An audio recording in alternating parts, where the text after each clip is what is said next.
first thing you do when you sit down at the table with your piece of scratch paper and your number 2 pencil is you make a table on your scratch paper, just like what you see up here. And you list in that table each reference book that you have, all of the reference books.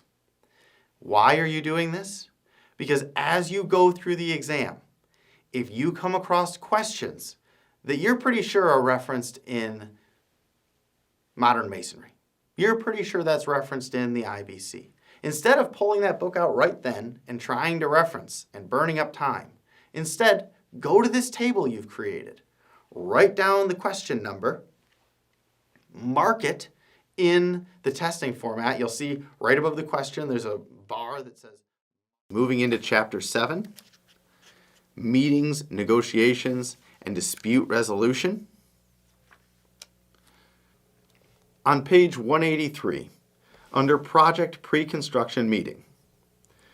The project pre-construction meeting is the meeting that kicks off the project. It is the meeting that first establishes the relationships that will continue to develop as the project is built.